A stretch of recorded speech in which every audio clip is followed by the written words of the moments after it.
अब हम लोग देखेंगे परंपरा का मूल्यांकन यानी कि चैप्टर नंबर 6 है गोधली पाठ का। इससे पहले आप लोग जो भी वीडियो नहीं देखे इसके पहले वाला पार्ट 1 पार्ट 2 यानी कि इसके पहले जितने भी ऑब्जेक्टिव का क्वेश्चन उसको आप लोग सबसे पहले जाकर देखिए। तो सबसे पहले आप लोग सब्सक्राइब करिए, वीडियो को लाइक करिए फटाफट। तो आइए हम लोग क्वेश्चन की ओर सीधा चलते हैं। वह विचारधारा जो चेतना या भाव को मूल पदार्थ मानती हो उसे क्या कहते हैं? तो भौतिकवाद।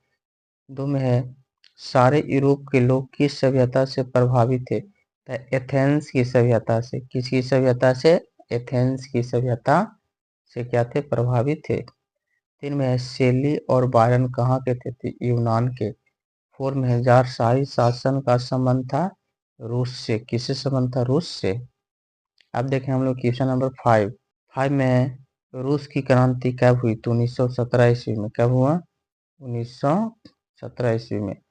6 में है व्यास जी और वाल्मीकि जी की रचना क्रमशः गीता और रामायण। वाल्मीकि रामायण और व्यास गीता लिखे थे।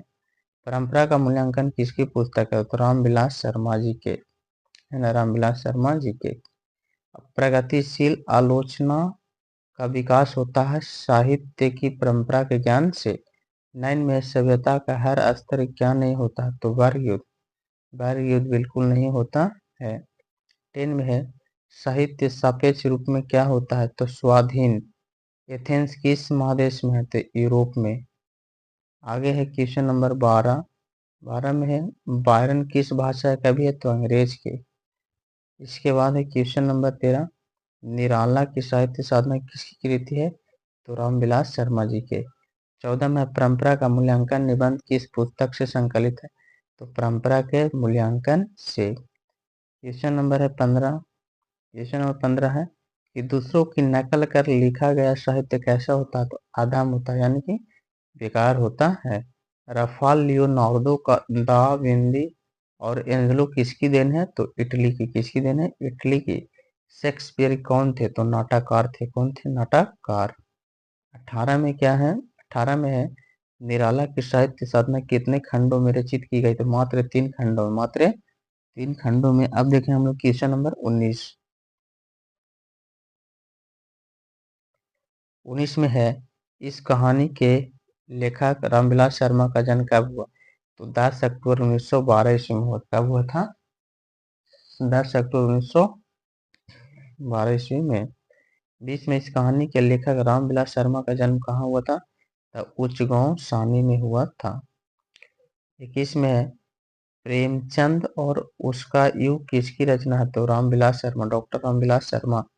22 में सभ्यता का हर स्तर क्या नहीं होता? तो वर्ग युद्ध। इसके पहले भी बताया। इसमें साहित्य सापेक्ष रूप में होता है तो स्वाधीन होता है। क्वेश्चन नंबर 24 में क्या है? लैटिन कवि कौन है? तो वर्जिल है। कौन है? वर्जिल। तार सप्तक में कितने कवियों की कविताएं संग्रहित है? तो मात्र 7। क्वेश्चन नंबर 25 है। क्वेश्चन नंबर 26 है अगेन ने तार सप्तक कब संपादित किया? तो 1943 ईस्वी में। क्वेश्चन नंबर 27 देखेंगे हम लोग। 27 रामविलास शर्मा को किस कृति के लिए साहित्य अकादमी पुरस्कार प्राप्त हुआ? तो प्रेमचंद और उनका योग। प्रेमचंद और उनका योग। 28 में आदिम का शाब्दिक अर्थ क्या होता है? तो अति प्राचीन। क्या होता है? अति प्राचीन होता है। क्वेश्चन नंबर देखेंगे हम लोग 29। 29 है भारतेंदु हरिश्चंद्र किसकी रचना? तो डॉक्टर रामविलास शर्मा की। 31 में डॉक्टर रामविलास शर्मा की मृत्यु कब और कहाँ हुआ? तो दिल्ली में हुआ था। कब हुआ था? 2000 ईस्वी में। 31 में है आज का लास्ट क्वेश्चन। इससे पहले आप लोग हमारे चैनल को फटाफट लाइक और सब्सक्राइब कर दीजिए ताकि इस तरह का आपको 2025 के एग्जाम के लिए आपको ये पूरा क्वेश्चन लाते रहूं। तो आज का लास्ट क्वेश्चन 31 है साहित्य की परंपरा का पूर्ण ज्ञान किस व्यवस्था में संभव है? तो समाजवादी व्यवस्था। इतना है कि इससे ज्यादा यानी कि एकदम 125% गारंटी है, एकदम 100% से पलट कि ऑब्जेक्टिव में इससे ज्यादा कहीं से भी नहीं आवेगा। जितना बता दिए इतना ही में से आवेगा। तो फिर हम लोग अब मिलेंगे अगले चैप्टर में।